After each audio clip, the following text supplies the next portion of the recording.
Bonjour à tous, bonjour pour ce webinaire.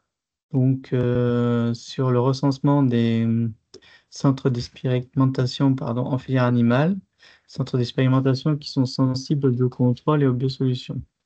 Donc, euh, Merci à tous de participer, merci d'être là à ce rendez-vous.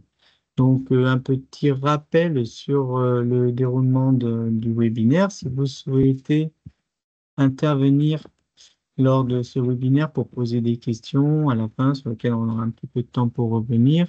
Vous pouvez cliquer en haut de Teams sur conversation où les questions sont visibles de tous et toutes et sur le petit onglet questions-réponses où là, seul moi en tant qu'intervenant et tant qu'organisateur, je pourrais voir la question et puis ensuite les poser à Maxence. Pour rappel, ce webinaire s'intègre dans la politique régionale, dans la feuille de route Néoterra, et plus précisément dans la feuille de route Biocontrôle et Biosolutions. Je rappelle rapidement les ambitions de cette feuille de route, qui est une feuille de route spécifiquement régionale Nouvelle-Aquitaine. Donc, ces ambitions sont de débuter en 2022 avec un bilan en 2021. Les ambitions de cette feuille de route étaient d'augmenter le nombre d'emplois dans le domaine du biocontrôle et les biosolutions, d'augmenter le chiffre d'affaires et également favoriser la sortie des pesticides avec une augmentation d'utilisation du biocontrôle et des biosolutions de 13 à 25% en 2026 et une augmentation des terres ou des hectares d'utilisation du biocontrôle. Dans cette feuille de route, on retrouve les commanditaires, la région Nouvelle-Aquitaine et la DRAF Nouvelle-Aquitaine et tous les acteurs de cette feuille de route, de la Chambre d'agriculture en passant par l'INRAE et le Vinopol. Cette feuille de route se décrit dans un plan d'action en quatre axes. Le premier étant de fédérer les acteurs dont vous faites partie. L'axe 2, la recherche, la recherche et soutenir l'innovation. L'axe 3 qui était un aspect réglementaire et l'axe 4 qui était plutôt sur le déploiement. Euh, pour revenir, vous êtes acteur du cluster Biosolutiona et je vous en remercie. Ce cluster Biosolutiona est le bras armé en fait de cette feuille de route et qui permet de développer ce programme régional avec votre activité et votre proactivité. Et je vous en remercie. Donc, euh, Vous pourrez retrouver ce webinaire sur la chaîne YouTube AgriMip que vous voyez à droite et sur le site Biosolutiona auquel vous avez accès en tant que membre. Un petit retour aussi sur les événements à venir organisés pour le cluster, mais aussi également par AgriScience Innovation, où AgriScience Innovation intervient. Donc le mardi 7 septembre 2025, CarbonWorks nous ouvre ses portes chez Fermental pour une visite et une présentation de son activité, de ses innovations. Je me permets aussi de revenir sur le Congrès international des biosolutions qui aura lieu le 23 au 26 septembre à Perpignan, avec une partie plus recherche fondamentale et tous les laboratoires qui travaillent sur ce domaine du biocontrôle et biosolutions à l'international. Voilà. Maintenant, je vais laisser la parole à Maxence Ludwig, qui est un étudiant qui rentre en troisième année de l'école agronomique Bordeaux Sciences Agro, avec une spécialité environnement et qui nous a fait l'honneur de rejoindre l'équipe Agri-Sud-Ouest Innovation pour un stage de 3 mois et a fait un travail que je trouve plutôt remarquable et je suis content qu'il vous le présente. Merci, Merci, Brice. Brice.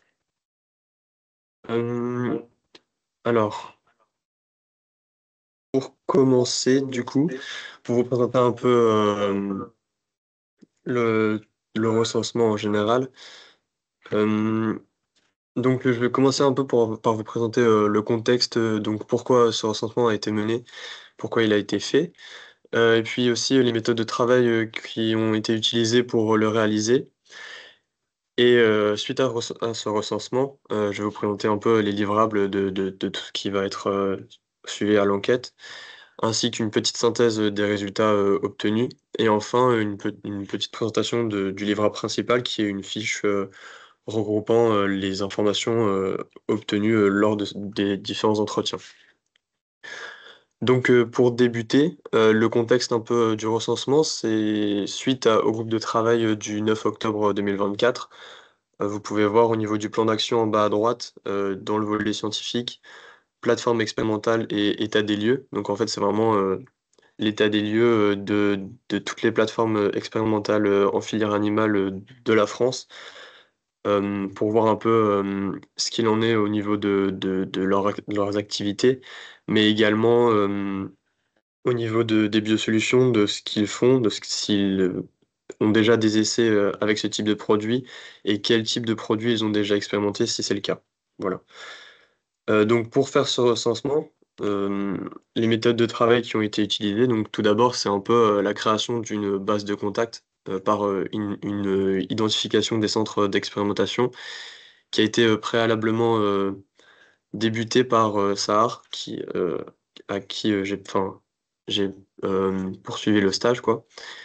Et donc pour ce faire, le premier moment, ça a été des recherches, sur internet, grâce à des mots-clés type, centre en expérimentation, ferme expérimentale, des choses comme ça, qui m'ont permis, de trouver le plus grand nombre de structures.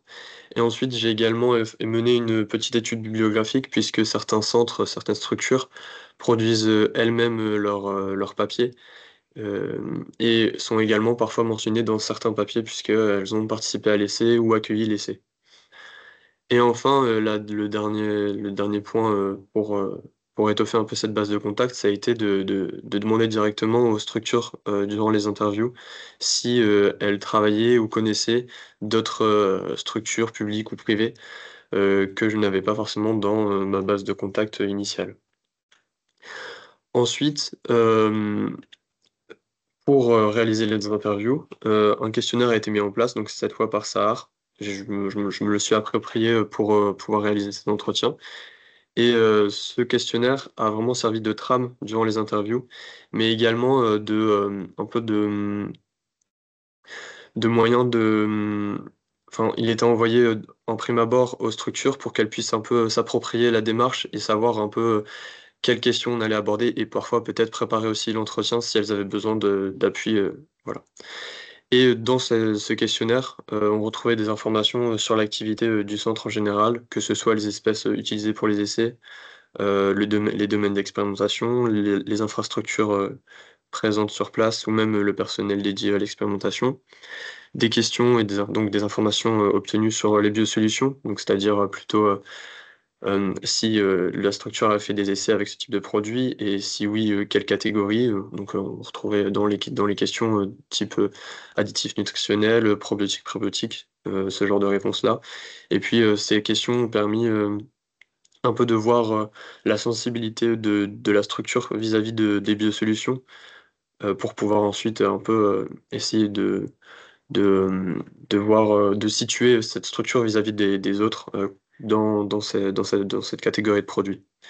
Et enfin, des informations sur, les modalités de collaboration et de prestation en fonction de ce que proposait la structure. Donc on retrouve, par exemple, les coûts, de la prestation, voire même le type de contrat, donc collaboration, prestation et aussi, location, c'est un type de contrat sur lequel je reviendrai par la suite. Et enfin, bon, donc les entretiens, donc la prise de contact et les interviews. La prise de contact, elle a été faite, auprès d'une cinquantaine de centres, donc enfin certains, j'ai dû les recontacter plusieurs fois et finalement, une vingtaine de centres ont répondu, présent, et ont, accepté, enfin, sont entrés dans cette démarche de recensement et de partage des informations pour que je puisse, du coup, étoffer une base de données. Hem, Ces entretiens, ont été enregistrés évidemment avec l'accord, de l'interlocuteur et ce qui a permis de produire un premier rendu, un verbatim qui a été donc, obtenu en fait, du coup, de grâce à l'enregistrement donc, directement sur Teams, hem, que j'ai intégré dans une IA j'ai pu obtenir donc la transcription directe de l'entretien, que j'ai un peu reformaté pour qu'il y ait plus de clarté, pour que ce soit un peu plus clair dans l'échange et au fur et à mesure, parce que c'était quand même assez dense. Voilà. Et donc, de ce verbatim, j'ai également fait un compte rendu donc, pour reformuler, pour que ce soit un peu plus simple, en catégorisant les réponses pour que ce soit déjà plus facile, à la lecture, mais également pour pouvoir, créer une base de données, pour que ce soit plus facile également pour moi, donc cette base de données que vous pouvez voir ici. Puisque du coup les informations étaient déjà catégorisées, elles étaient déjà plus claires et plus concises. Donc ici vous voyez la base de données, qui a été, obtenue grâce, au questionnaire, et aux réponses. Donc tout en haut ici, vous voyez en en-tête les différentes catégories, de cette base de données et cette base de données du coup elle est incrémentale puisque, du coup par la suite Brice s'il veut, imaginons, recontacter les centres, ici présents pour avoir des informations complémentaires ou autres, ça sera possible d'ajouter des informations ou de modifier la base de données directement. Et puis il contacte, d'autres centres, on peut également les ajouter, en dessous. Là, on voit pas toute la base de données parce qu'elle est quand même assez large et assez grande, mais il reste de la place évidemment, pour ajouter d'autres centres. Et donc de cette base de données, j'ai pu créer du coup des fiches synthétiques que je vous présenterai donc par la suite et pour, faciliter le travail, à Brice et par la suite, qui, sont produites et publiées automatiquement donc sur un SharePoint que je vous présenterai aussi, par la suite. Donc pour vous présenter un peu le processus, rapidement, la base de données elle a été faite sur, Google Sheets. Ici vous voyez, le modèle, donc on voit pas forcément très bien, mais en fait c'est des balises qui sont remplies automatiquement par, le contenu de la base de données et grâce à une extension que vous voyez ici qui s'appelle Autocrate et donc ces fiches sont ensuite, hem transféré sur, un drive, donc dans un dossier et puis après j'ai automatisé également l'envoi du drive jusqu'au SharePoint grâce, à une application de Microsoft qui s'appelle Power Automate. Donc voilà pour, les livrables. Ensuite on va passer un peu à une synthèse des résultats, une synthèse assez globale. Donc, comme je vous l'ai dit, une vingtaine donc de centres m'ont répondu sur 48, donc c'est quand même 40 de réponse. Ça laisse donc, la possibilité d'encore contacter, des centres, donc, 28. Sans compter ceux qui peuvent encore être recensés puisque je pense il reste des centres que je n'ai pas contactés. Sur ces 20, structures qui m'ont répondu, seule une n'a pas souhaité, participer à la démarche. Donc ça montre quand même que 19 structures, donc sur les 20 ont participé, ce qui montre quand même, un intérêt soit, aux biosolutions et à cette démarche ou aussi on m'a exprimé le souhait, d'élargir, la base de contacts. Donc c'était aussi un moyen d'avoir de plus grands enfin, de plus de contacts pour étoffer un peu cet aspect de prestation de collaboration au sein des structures. Ensuite on peut également, j'ai également relevé le fait que la thématique d'expérimentation, la plus représentée dans les structures, dans les 19 structures, c'était, tout ce qui va être, impact environnemental et durabilité de l'élevage. Donc voilà pour ce point-là. Et ensuite au niveau des biosolutions, donc en fait, pour, un peu, mettre, toutes les structures au même niveau, j'ai fait une sorte d'échelle allant de 0 à 3. Donc 0, pas intéressé jusqu'à 3 très intéressé, par, la démarche et en moyenne, enfin en général, les structures elles, elles ont un peu la note de 2, c'est-à-dire, qu'elles sont intéressées par la démarche. Seulement 4 structures, sont en dessous de cette note, intéressée, donc elles sont peu intéressées, mais en général, c'est pas forcément qu'elles sont peu intéressées, c'est plutôt qu'elles sont peu ciblées par, les biosolutions, puisque certaines, par exemple, j'ai une structure en tête qui, n'a pas forcément, n'applique pas forcément cette démarche d'expérimentation, de tester un produit à 1 ou 2 concentrations avec, 1 ou 2, témoins, donc elle est un peu moins sensible à ce type de produit-là. Ou même, d'autres structures qui ont des contraintes, plus importantes. Par exemple, j'ai en tête une structure qui, produit du fromage, du fromage AOP et donc qui a des contraintes en termes de cahier des charges qui parfois, l'empêchent de tester des biosolutions. Voilà. Et ensuite, seulement 2 centres n'ont jamais effectué d'essais avec des biosolutions, ce qui montre quand même que sur 19 centres, 17 ont déjà effectué des essais avec des biosolutions, ce qui montre que il y a quand même déjà une mise en route, même si c'est quelques essais par-ci par-là, des, des centres dans ce nouveau concept, et ce qui montre quand même une ouverture des centres vis-à-vis de cette démarche. Et enfin, donc là, vous pouvez voir la fiche synthétique qui a été produite grâce du coup à ces entretiens. Donc ici, c'est la fiche de l'unité expérimentale Herbipol de l'INRAE. Donc en haut, vous voyez le logo et une carte avec la localisation, et également une petite présentation assez concise du pôle avec les espèces présentes pour les essais directement sur le site. Puis avec Brice, on a décidé de compartimenter un peu les résultats selon quatre grands axes. Enfin, les données récoltées plutôt, selon 4 grands axes. Donc le premier axe, c'est expertise et affinité pour les biosolutions. Donc vous voyez ici les domaines d'expérimentation, ici sensibilité aux biosolutions, donc l'intérêt aux biosolutions et le produit avec test avec produit ou sans AMM. Donc si la structure souhaite ou non réaliser des produits avec ou sans AMM. Et pour ces deux catégories, vous pouvez retrouver les légendes en bas de la fiche. Et ensuite, les catégories de biosolutions qui ont été testées par exemple, dans cette unité. Vous pouvez retrouver également deux catégories autres qui, en fait, parfois, certains centres avaient d'autres domaines d'expérimentation ou d'autres catégories de biosolutions testées directement sur leur centre. Donc là, la croix signifie qu'ils en ont pas, mais certains centres ont d'autres catégories sur leur fiche. Ensuite, on peut voir ici le compartiment ressources avec donc infrastructure personnelle et certification.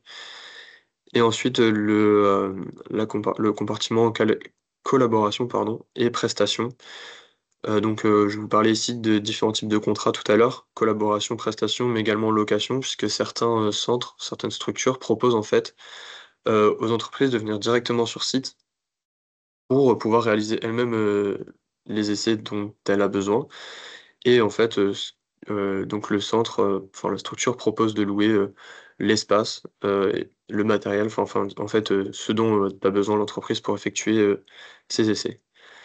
Et ensuite, on peut retrouver le coût. Donc ici, on a un coût moyen, même si en fait, ça a été quelque chose qui a été assez difficile à obtenir. Enfin, les chiffres sont des chiffres entre guillemets «généraux», qui ont été donnés à titre indicatif, puisqu'on m'a souvent notifié que ça dépendait fortement, vous pouvez voir ici de quoi dépend le coût. Et donc voilà, pour ce point-là. Ça a été, c'est donc un coût moyen donné à titre indicatif. Pareil pour, ici on peut voir, donc les délais d'obtention des résultats pour le rapport final, mais également entre le premier contact et le début, de l'expérimentation, qui ont été également donnés, à titre indicatif, puisque ça dépend forcément, du type de projet et de la complexité de celui-ci. Et enfin, en dernière catégorie, les infos pratiques, donc site internet, localisation et contact du centre si vous voulez contacter directement le centre pour discuter d'un potentiel projet. Donc voilà pour cette fiche, et cette fiche ainsi que le verbatim et le compte rendu seront disponibles sur un SharePoint. Ici, je vous ai mis une petite capture d'écran du SharePoint qu'on est encore en train de finaliser avec Brice. Et en fait, vous verrez sur ce SharePoint un petit lien qui est cliquable pour aller directement dans la bibliothèque contenant les fiches. Et en fait, en haut de cette page, vous retrouverez une petite barre de recherche dans laquelle, par exemple, si vous tapez, si vous écrivez bovin, vous allez filtrer en fait toutes les fiches et ne faire apparaître que celles qui utilisent des bovins dans leurs essais. Donc voilà, c'est un petit moyen pour un peu faciliter la recherche sur ce point-là. Euh, Merci pour votre attention, et si vous avez des questions, on, on est prêt à y répondre avec Brice.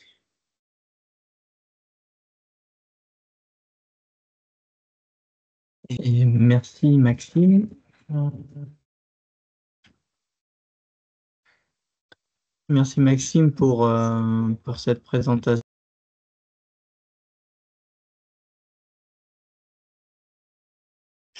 Voilà, donc si vous avez des questions, n'hésitez pas. Donc, du coup, moi j'avais une question, Maxime, par rapport en fait aux certifications des différents centres d'expérimentation. Est-ce que tu as eu des surprises par rapport à certaines fermes expérimentales ou des choses comme ça? Est-ce que tout le monde a des certifications pour faire des, euh, des essais par rapport au biocontrôle et aux biosolutions? Alors, en fait, la plupart ont les agréments nécessaires enfin, pour l'expérimentation animale, mais j'ai contacté certains centres qui n'avaient pas ces agréments-là et qui donc, en fait, elles ne réalisaient pas de comment? De d'analyse entre guillemets, «invasive». C'est-à-dire qu'elle ne faisait pas forcément de prise de sang, des choses comme ça et en fait, regardait juste, l'impact, sur par exemple la production laitière, sur, l'aspect un peu, poids du bovin, au niveau de ces choses-là, des aspects assez visuels, ou, forcément très, analytiques mais de «base» entre guillemets et donc n'avait pas forcément besoin d'agrément. Sur ce point-là, voilà mais en général, enfin, c'est des centres qui font, des mesures assez basiques, mais qui expérimentent certains types de produits, dont parfois des biosolutions. Donc, j'ai une question sur quelles seront les modalités pour ajouter des centres que chacun des membres du cluster pourrait pousser, qui sera le point de contact? Donc, par rapport à ça, je vais répondre. Donc, ça sera principalement moi qui serai le point de contact. L'idée est que la base de données qu'a générée Maxence soit incrémentable, c'est-à-dire que on va mettre à jour les informations des centres chaque année avec un petit moment dans l'année réservé à cette mise à jour et essayer d'avoir des nouveaux contacts régulièrement pour augmenter le nombre de centres d'expérimentation dans cette base de données et puis arriver à avoir généré automatiquement ces fiches pour pouvoir toujours avoir le même modèle standardisé, pouvoir s'y retrouver. Voilà. Euh, alors, une question sur la proportion des centres expérimentaux sondés implantés en Nouvelle-Aquitaine. Est-ce que tu as une idée, Maxence? Sur les 19, il me semble qu'il y a environ, 5 centres qui sont 5 centres maximum qui sont implantés en Nouvelle-Aquitaine, des centres qui vont tourner déjà autour de l'aquaculture. J'ai en tête, 2 structures, même 3, qui vont être implantés en Nouvelle-Aquitaine et 1 ou 2 centres, en bovin. Voilà. Euh, J'avais une autre question sur, oui, comment a été reçue cette démarche auprès des gens des centres d'expérimentation et comment toi tu l'as perçue? La démarche, elle a été pour la plupart, donc comme je l'ai dit un peu, vue comme, déjà une opportunité d'avoir un plus grand nombre de contacts parce que certains centres, ont l'envie de développer, cet aspect un peu, prestation ou collaboration avec des entreprises ou des startups, des choses comme ça. C'était un souhait qu'on m'a beaucoup, notifié, mais également le fait qu'il y a des centres qui cherchent justement à tester ce type de produit. Je pense notamment à l'herbipole, qui est du coup la fiche de l'unité que je vous ai présentée juste avant, qui souhaite justement, qui recherche des entreprises qui veulent, tester ce genre de produit, puisque ça rentre totalement dans leur vision de l'élevage aujourd'hui, à laquelle ils ont envie de participer. Donc, en général, c'était, assez, positif la façon dont ils réagissaient par rapport à la démarche et la plupart essayaient de me donner le maximum d'informations, auxquelles ils pensaient pour pouvoir, étoffer au maximum, leur fiche pour que ce soit le plus précis possible pour que vous, par la suite, vous pouvez avoir, le plus d'informations pour les contacter. Voilà. D'où l'intérêt d'avoir gardé le verbatim Exactement. complet. Et euh, donc, il y a une question par rapport à la disponibilité de la base de données. Donc là, on est juste en train de finir le stage de Maxence et préparer le SharePoint. Normalement, d'ici demain, on aura mis au propre le SharePoint et on vous donnera l'accès. L'idée étant que aussi peut-être trouver un espace sur le site web pour stocker les fiches euh, en dur, quoi, en PDF. Mais l'idée du SharePoint, c'est que les fiches soient dynamiques et qu'elles soient mises à jour au fur et à mesure pour que vous puissiez avoir les dernières informations. Après, une dernière question. Est-ce que tu as ressenti une volonté des centres d'expérimentation plutôt de travailler dans la prestation ou plutôt dans la collaboration? Parce que c'était vraiment dépendant de l'infrastructure. En général, moi, surtout parler des deux, c'est-à-dire que les centres faisaient, certains faisaient beaucoup de collaboration et souhaitaient tendre un peu vers la prestation également, mais on m'a souvent parlé des deux sortes enfin, des deux types de contrats. Euh, j'ai pas forcément en tête de structures précises qui font exclusivement de la collaboration ou exclusivement de la prestation. Il me semble qu'il y en a pas. De toute façon, il sera notifié sur les fiches ce que le type de contrat offert enfin, que la structure propose. Mais en général, ils sont assez disponibles assez ouverts sur les deux. Voilà. Parfait. Bon, ben, je pense qu'on a fait le tour. Mais voilà, je tiens à remercier Maxence de, de sa présence, de son travail qui a été très minutieux et très consciencieux. Donc, merci beaucoup. Merci d'avoir participé. Donc, on termine cette mise à jour du SharePoint Mm. demain avec Maxence et on vous donnera l'accès par mail pour que vous puissiez accéder directement au SharePoint.